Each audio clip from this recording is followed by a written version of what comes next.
Mesdames, Messieurs, la communauté versatile, bien le bonjour, on se retrouve pour cette quotidienne du 27 février 2025, il est actuellement 10h30 lorsque j'enregistre la vidéo, et ça y est, nous sommes jeudi, nous avons eu les résultats hier soir en aftermarket, vers 22h30, de Nvidia, donc qui sont les premiers chiffres importants de cette semaine, et potentiellement même d'ailleurs qui étaient les chiffres importants qui allaient donner la direction pour toute la fin de semaine, pour la fin du mois, bon c'est pas compliqué, on y arrive demain, mais peut-être également même pour le mois prochain et peut-être même les prochains mois, puisqu'on l'a vu lors de la précédente quotidienne, Nvidia a une pondération de 6,3 à 6,4% dans le SP500. Donc voilà, si on avait eu de mauvais chiffres et une correction importante, ça aurait pu mener à eh bien, une tendance baissière et à eh bien, un emballement des choses qui aurait pu durer un petit moment. Les chiffres, vous les avez peut-être vus, étaient meilleurs que les attentes pour la plupart des chiffres, hein. Le chiffre d'affaires attendu à 38 milliards qui est sorti à 39 milliards, le BPA à 0,89 centimes versus 0,84 centimes attendu, la marge brute à 73% qui est un peu moins bien que ce qui était prévu il me semble,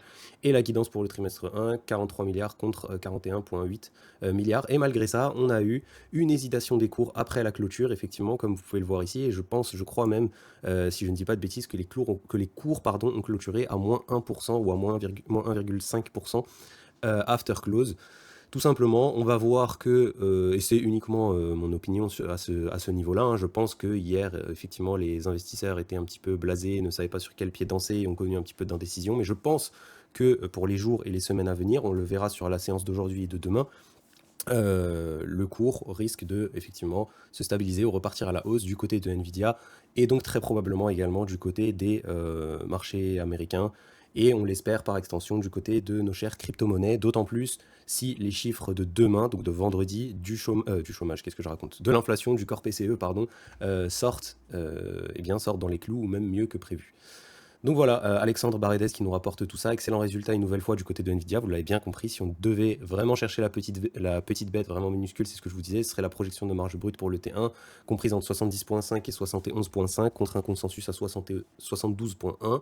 Les chiffres restent gargantuesques, bien évidemment, mais les investisseurs semblent un peu blasés quand on observe les variations post-marché, tout simplement. Voilà.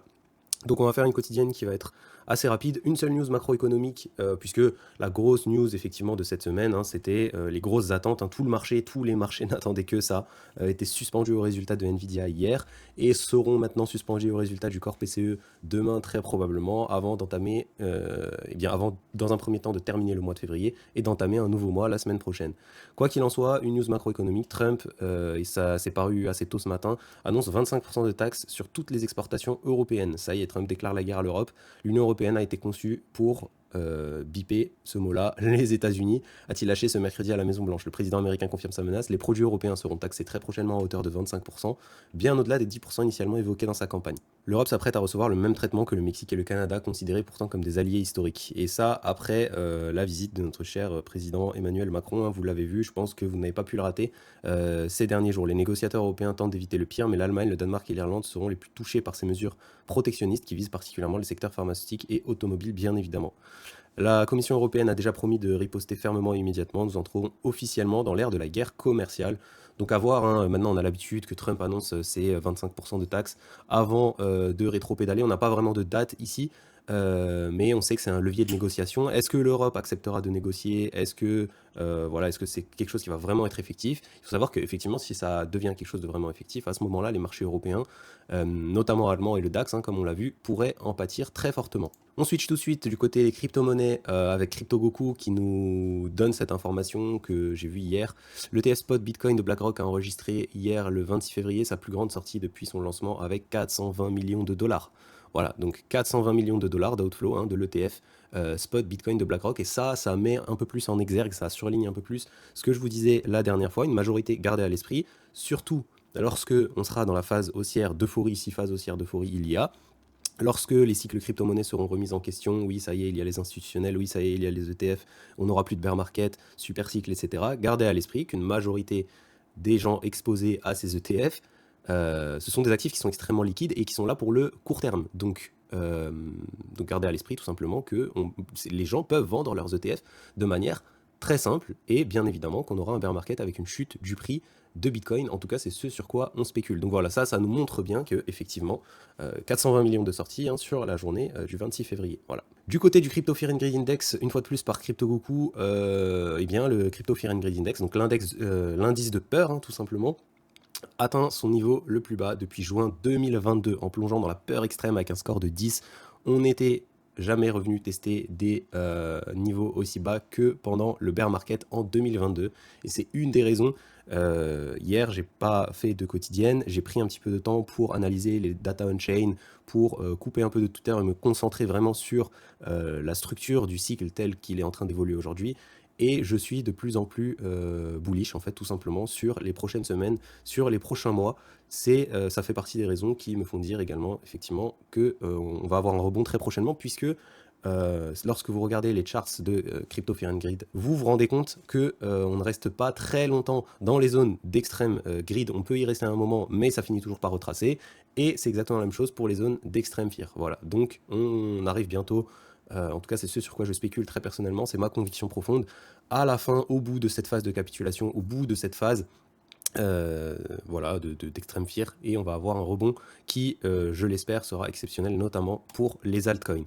Tagado Bitcoin ici qui nous donne ce chart tout simplement et qui nous parle d'un modèle qui est assez connu en trading, en investissement, etc. C'est le modèle AMD, donc accumulation, manipulation, distribution, qui nous explique qu'on serait ici au niveau du cours du Bitcoin dans la phase de manipulation.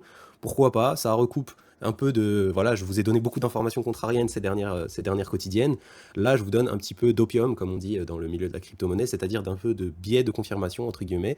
Mais voilà, il faut aussi savoir prendre l'ensemble des informations que l'on a pour construire eh bien sa pensée. Donc voilà, il nous dit nous sommes en phase de manipulation. Si on se base sur le modèle AMD accumulation, manipulation, distribution, qui est le modèle que vous voyez ici en blanc théorisé, le Bitcoin vient de sortir de la phase d'accumulation et son prix part maintenant sous cette zone travaillée durant 4 mois. Les gens commencent à ne plus y croire, à parler de fin de bull run, de retour sous les 80K et à être dégoûtés du marché. C'est exactement ce qu'on appelle phase de manipulation. Encore un peu de patience, car en cas de réintégration de l'accumulation, nous partirons très probablement dans l'autre sens, en price discovery pour la phase de distribution qui récompensera ceux qui n'auront rien lâché. Donc voilà, de l'opium qui nous est distribué ici par Tagado Bitcoin, pour vulgariser et résumer très rapidement. Effectivement, si l'on en croit ce modèle, on a une longue phase d'accumulation qui correspond à un range. On a une phase de peur où on va venir tester tout simplement on va venir piéger les gens qui sont en levier, effectivement, qui vont vouloir short, etc. Et même qui ont long sur les niveaux de bad range. On va venir piéger toutes ces personnes en dessous de la zone d'accumulation avant de repartir pour eh bien une phase de distribution avec effectivement notre price discovery, avec du short squeeze, avec tous ces événements.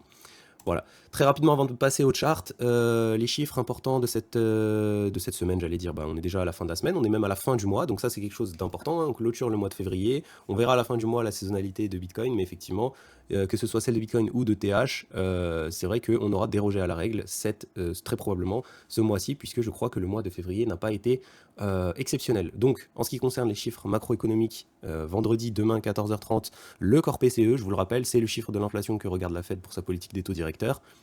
Une fois de plus, et je vous le rappelle aussi, ce sont les chiffres de fin février pour janvier, il y a un lag d'un mois, d'accord? Donc on a toujours cet effet de base qui est défavorable sur le mois de janvier de l'année dernière. Et donc on a un consensus à 0,3%, on a un forecast, donc un prévisionnel à 0,4%. On ne doit pas sortir au-delà de ça, tout simplement. Si on sort à 0,2% ou 0,3% comme le consensus, ça sera top. Si on sort en dessous, effectivement, continuation bullish pour le marché, je pense, puisque le marché pricera ça comme la Fed, tout simplement, et repensera très probablement les échéances de la Fed pour la baisse de taux qui actuellement est pricée aux alentours de septembre 2025, et on entend de plus en plus pas du tout de baisse de taux en 2025 de la part de la Fed. Je n'y crois pas du tout, vous le savez très bien, puisque on a cet indicateur qui est Trueflation qui me donne l'inflation en temps réel, et vous le voyez bien qu'ici on a un effet de base qui devient extrêmement favorable à partir du mois prochain, donc pour le mois de février. Donc pour la publication du corps PCE de fin mars du côté de la Fed, on devrait avoir d'excellents chiffres de l'inflation qui, voilà, au plus tard dans un mois, détendront cette histoire de l'inflation en temps réel. On est à 2,26% pour l'instant. On n'a pas d'impact, on ne voit pas d'impact notable de la politique de Trump dans les chiffres de l'inflation sur Trueflation en tout cas. Du côté des liquidations de marché pour les crypto-monnaies, vous voyez, les dernières 24 heures, 774 millions de liquidations, dont 600 millions En longue, toujours, ces liquidations, vous voyez sur les 3 derniers jours, hein, on a eu 750 millions de liquidations hier, on a eu 1,1 milliard de liquidations avant-hier, et le jour d'avant, on a eu 870 millions de liquidations. Donc voilà, les gens qui sont encore qui jouent encore sur les marchés dérivés, puisque là pour le coup c'est vraiment jouer, hein, voilà, il n'y a pas d'autre terme, qui jouent encore sur les produits dérivés, qui long, qui short avec de l'effet de levier, qui continuent à se faire lessiver à droite à gauche. Et en réalité, c'est toutes ces personnes-là qui sont en train d'abandonner sur les réseaux sociaux, sur X, sur Twitter, etc. Sur X et Twitter d'ailleurs, c'est exactement la même chose, mais qui sont en train d'abandonner, qui sont en train de capituler tout simplement. On passe tout de suite sur l'analyse des charts, hein, un chart qui est hyper dégradé, donc vous l'avez vu, je vous en ai parlé, de cette zone support, de la moyenne mobile 20 en hebdomadaire. Je vous ai dit qu'on pouvait pull back dessus, voire potentiellement passer un petit peu en dessous. Et bien on est allé chercher là cette semaine, effectivement, retour de volatilité énorme, puisqu'on est allé chercher jusqu'au 83 000, 82 000 ici. Il y a quelque chose d'assez important que je voulais que vous notiez. Alors, la semaine n'est pas terminée, hein. Si vous pouvez faire, comme lorsqu'on a méché ici par exemple, un ravalement de toute la partie baissière ici jusqu'à la phase support, ce serait magnifique. Ça nous permettrait de conserver ce range. Autrement, il y a quelque chose d'assez important que j'ai noté, dont je voulais vous parler effectivement. C'est pas de la Bitcoin dominance, c'est du gap qu'on a au niveau du Bitcoin, du prix du Bitcoin au niveau du CME, d'accord? Donc on a un gap ici, un gap d'ouverture.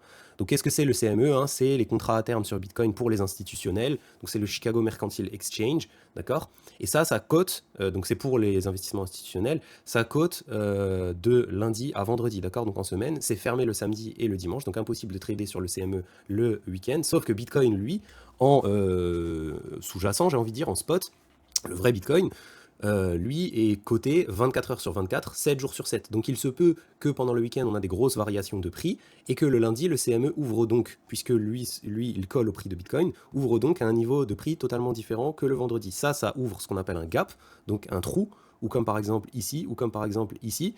Et le marché déteste les trous les trous de liquidité, tout simplement, ça génère des trous de liquidité. Donc vous voyez par exemple ici, on est retourné le combler, ce trou ici, en retournant travailler dans cette zone, d'accord? Donc effectivement, il y a un gap CME ici assez important sur la zone des 80 000 et jusqu'aux 77 000.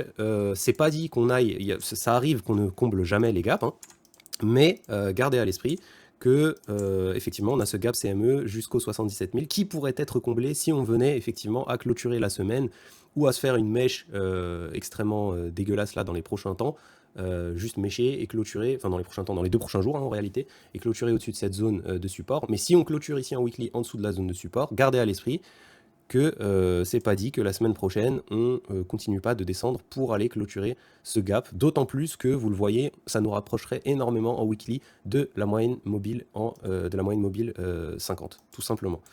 Donc voilà, ça nous permettrait un pullback sur la moyenne mobile 50, ça nous permettrait également de combler ce gap CME. Et si on se met en daily, est-ce qu'on a en plus de ça une confluence de prix en daily? Vous voyez qu'en daily, ça représente la moyenne mobile 200, proche de la moyenne mobile 200 en daily. Voilà, donc ça, c'est une zone de confluence qui est extrêmement importante, extrêmement notable. Gardez à l'esprit, c'est pas impossible qu'on y aille avant de repartir à la hausse, d'accord? Voilà, tout simplement, ça c'est le gros point du côté de l'analyse technique dont je voulais vous parler. Si on regarde la Bitcoin dominance, ça c'est excellent, même si le marché est en train de corriger.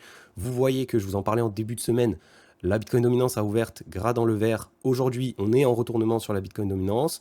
On a toujours cette divergence en RSI, cette divergence qui est en train de se mettre en place entre l'action de prix et le RSI. Donc, c'est ce que je vous dis depuis un moment maintenant, hein. Depuis qu'on est arrivé ici, je vous ai dit, depuis ce spike là d'ailleurs, la Bitcoin dominance peut très bien se remettre à plat avant de lâcher du lest pour les prochains mois et pour la saisonnalité favorable au niveau de Bitcoin et des altcoins. Quoi qu'il en soit, que cette Bitcoin dominance ici est retracée et qu'elle de préférence clôture cette semaine dans le rouge. Alors la fin de la semaine n'est pas encore arrivée, hein, du côté des crypto-monnaies, vous le savez, c'est le dimanche, hein, c'est pas comme les actions et les indices, le vendredi. Donc voilà, la semaine n'est pas encore clôturée, mais excellente bougie d'indécision, de fin, de presque de capitulation haussière du côté de la Bitcoin dominance. C'est très bon pour nos altcoins, ce genre de bougie. Le ratio Ethereum-Bitcoin, malheureusement, qui effectivement, lui, est aussi en train de range. Enfin, je dis malheureusement, mais tant qu'on ne casse pas de nouveaux plus bas, C'est pas extrêmement grave, hein, bien évidemment. On peut se remettre à plat avant de repartir à la hausse, casser la moyenne et ensuite casser les unes après les autres nos moyennes mobiles pour nos saisonnalités, notre saisonnalité positive. On a HTM, dont je voulais vous parler, qui a extrêmement bien tenu, avant de vous parler des crypto-totaux, qui a extrêmement bien tenu pour la communauté versatile. Vous le savez, on est exposé à ce coin de manière assez forte. HTM qui nous a fait une énorme bougie de breakout la semaine dernière tout simplement et qui a pullback là sur sa moyenne mobile 20 en hebdomadaire, qui sont en train de développer malgré les tumultes de marché du côté des fondamentaux. Ça développe à tire-larigot, à foison chez HTM. C'est un protocole de DeFi tout simplement qui vous permet de faire globalement les mêmes choses qu'AVE mais dans l'écosystème Multivers X, donc dans l'écosystème de Elrond Gold. Et eh bien ils vont sortir tout simplement leur stablecoin je crois la semaine prochaine. Donc voilà pourquoi on a toute cette attraction sur le projet HTM. Excellent tokenomics, excellent mécanisme de capture de valeur pour le token. Donc c'est un token sur lequel je spécule énormément pour la suite du bull run, tout simplement. Le crypto total qui est exactement dans la même condition que notre cher Bitcoin, hein, puisque c'est drivé majoritairement par Bitcoin. On vient pullback assez proche de la moyenne mobile 50. On est pile poil sur la zone de mèche eh bien de liquidation du début du mois, hein, du 3 février.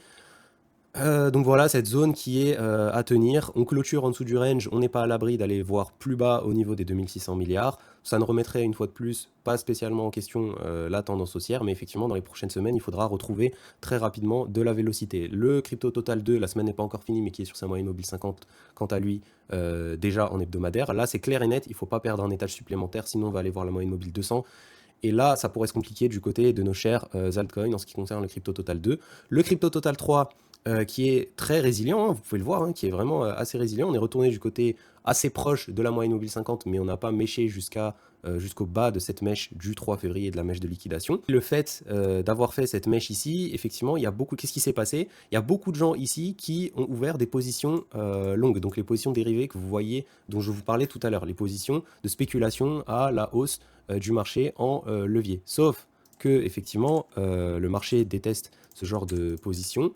Et donc, eh bien, tous les petits malins qui ont ouvert leur position longue ici en se disant que c'était qu'une mèche et qu'on ne retournerait pas travailler dans cette zone, le marché cette semaine les a piégés puisqu'on est retourné travailler dans toute la zone ici, dans toute la zone de la mèche, et donc toutes ces personnes qui ont ouvert leur longue ici se sont faites liquider. C'est pour ça que sur les 3 derniers jours, on a eu 3-4 milliards de liquidations, dont la majorité en longue. Voilà, donc maintenant, est-ce qu'on a flushé complètement, est-ce qu'on a complètement assaini le marché de ces positions-là? Eh bien, on le saura dans les prochaines semaines.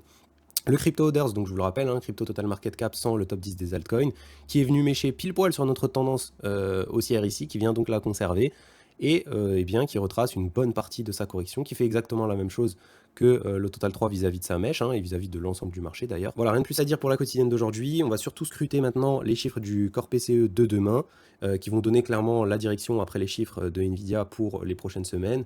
La semaine prochaine, on aura, je ne sais plus quel jour, on peut vérifier les publications ISM, je vous l'ai dit, hein, c'est des publications qui sont également aussi importantes. Voilà, c'est le lundi 3 mars, qui sont bien évidemment attendues en légère hausse, hein. Ça nous retranscrit la santé économique, c'est un indice qui nous retranscrit la santé économique des États-Unis. Donc voilà, je vais m'arrêter là. N'hésitez pas à nous rejoindre sur la plateforme Versatile, c'est toujours 100% gratuit si vous voulez avoir accès à toutes nos positions, à nos wallets et à tous les points hebdo, toutes les quotidiennes en avant-première. Vous les avez disponibles un jour avant. Et eh bien, n'hésitez pas à mettre un like, lâcher un petit abonnement. Et puis voilà, quant à moi, je vous dis à demain. Ciao, ciao.